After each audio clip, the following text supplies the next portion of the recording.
Welcome to After Midnight Movie Reviews. I'm here joined by Nick. How's it going, Nick? Good. Yeah, Pretty good. cool.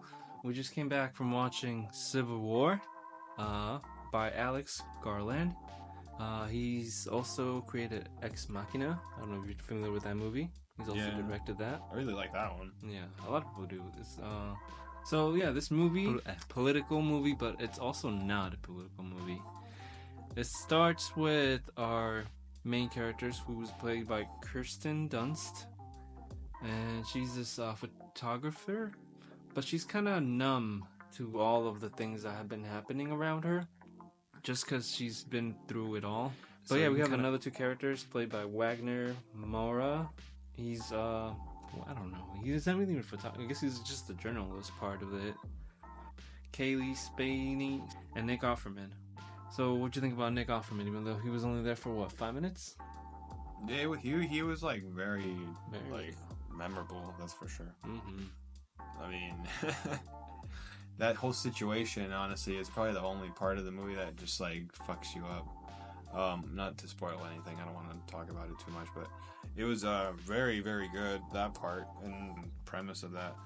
But like, yeah, I guess like, you know, he was in there for like 5 minutes basically, and then that's Pretty it. much, So yeah. that's his only appearance.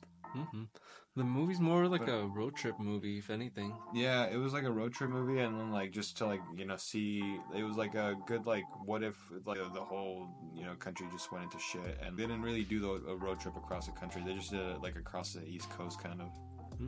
So like that was the only two parts. But like that's why it was a little disappointing in that sense, where like they didn't really go in too much with like the rest of the country. It was more of like just the East Coast and like taking down like different like parts of it. But it was just yeah, it was a little, they left you like with like a lot of questions, honestly. Yeah, and I felt like it was more towards the end of a story already, so we felt like we never got what happened in the beginning and how the middle things went. We're just near the end of the movie, or like the war. So it just feels like a little empty at some point of the story, just because a lot of it's not explained. You're just either on one side of, like, they even the part where what's his name, Nick Offerman, is in, like, I don't even like that whole part. Like it was intense, but like the whole situation, like I don't understand why like that was happening too much. You know, again, you're just confused a lot of the time. But it's really intense to see everything. oh, there's a lot of quiet moments in the movie. But then when things get tense, you feel you feel all the things that are going on in the movie. It just feels so real. The whole movie is anxiety. Yeah, the whole movie is anxiety. Just them surviving, crossing they go from New York all the way to DC, but the whole journey to just get there is pretty mad. It's pretty insane. It's how, you know, like I said, she's very numb to the whole situation, and they have this other character, the younger girl who joins them. She's very optimistic, but as the movie goes, she starts also just getting numb and like desensitized, and it just. I mean, I understand like why, you know, she's been like she's like a fucking like a photographer for, you know, just war and shit. So she's been in between all of that. At some point, like I think I don't know. I'm surprised she can even hear anymore. You know, it's being that close to all these explosions and gunshots and stuff. Like I don't know. Like I'm pretty sure like at some point you do get a good amount of PTSD from being that close to things, you know. But she obviously either suppresses it all, or she's like, you know, just numb to it all at some point where she's just broken. But like they try to make it about her, and then they also try to make it about the country, and then yeah, it's again, it's confusing. Like I liked it. Like it was again, it was intense.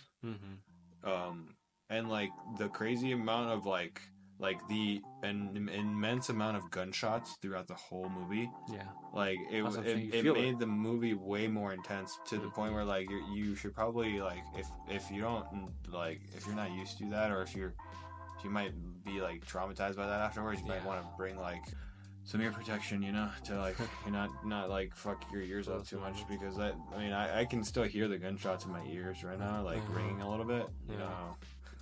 I'm sure like it's even worse being that close to it, you know, to an actual gun. And I thought Christopher Nolan movies were loud. This guy's trying to outdo him. Maybe.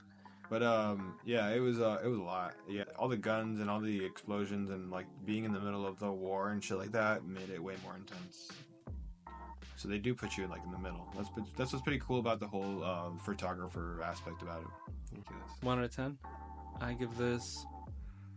I'm gonna say 6, but there's times where I want to give it a 7, so I'll give it a 7 actually. Wait, out of 10? Yeah. I guess I would give it like a 6. Okay, fair. Alright guys, that was Civil War, and this is After Midnight Movie Reviews. Alright guys, maybe if you like this, like and subscribe. Yeah. Cool.